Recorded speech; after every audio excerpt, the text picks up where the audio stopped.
Today's video topic is effective classroom based training.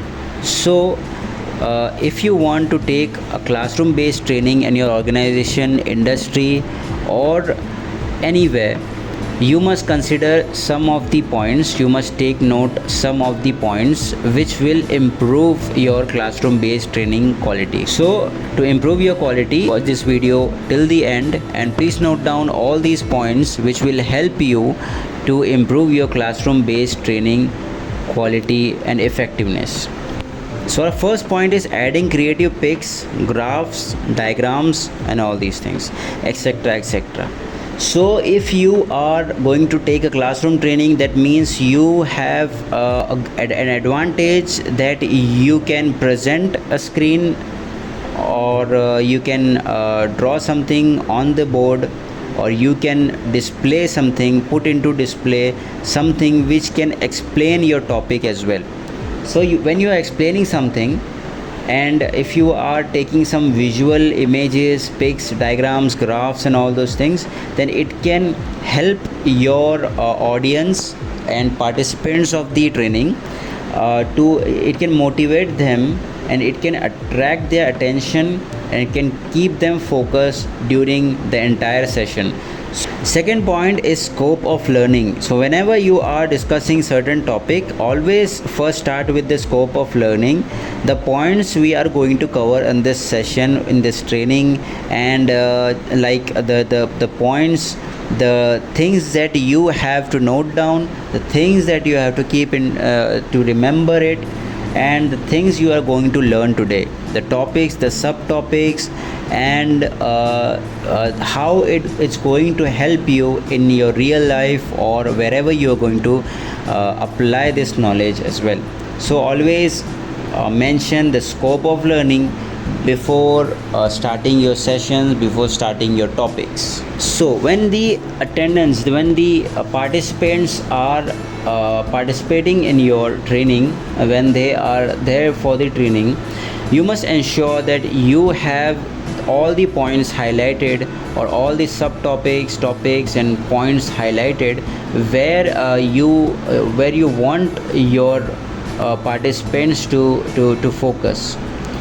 Now they are in that training, and you are not going to present all the materials in a book or certain something to them, because a book has a vast amount of knowledge, vast amount of details and information in it.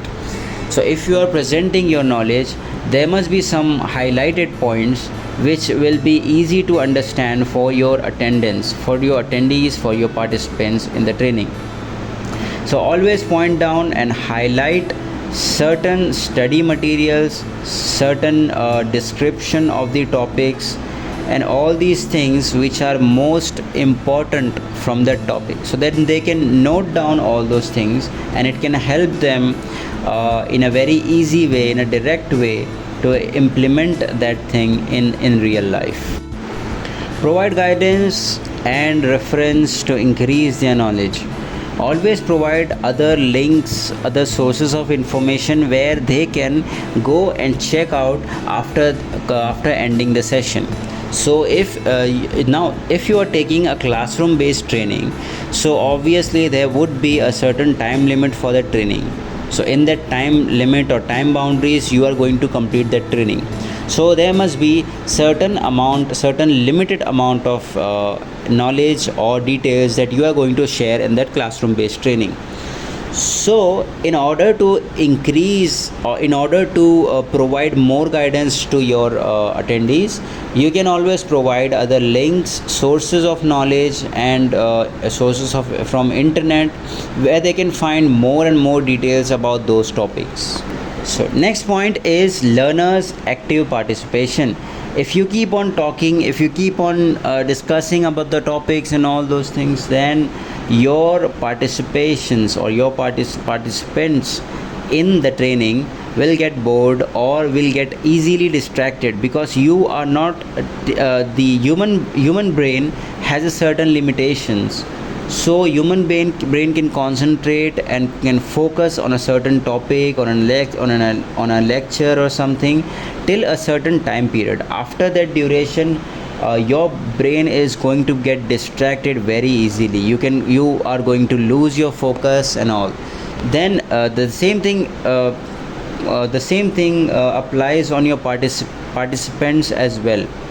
If you are explaining certain topic, you must always ask questions, you must always ask opinions of your participants. You can always ask what they think about the topic and what they expect from the training and all those things. Next point, always give feedback to attendees. Whoever is attending that particular meeting or training, always give them feedback.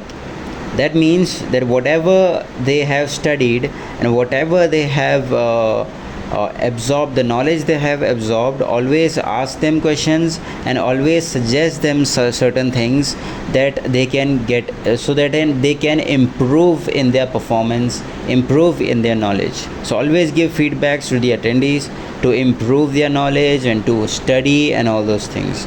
So always when you give feedback to those attendees, they will get support and guidance from you, that how they can improve their knowledge, how they can absorb more and more knowledge from the session. Last thing is test or exams. The sessions you have conducted, you must always know the outcome or the conclusion or the result of that particular session. So what amount of information or knowledge your attendees have absorbed from that knowledge, from that particular session, you must know this. So in order to do that, you have to conduct certain tests and exams after you have concluded the session, to make sure that your attendees have understood what all topics you have taken today. So in order to do that, you must conduct tests and exams for your attendees.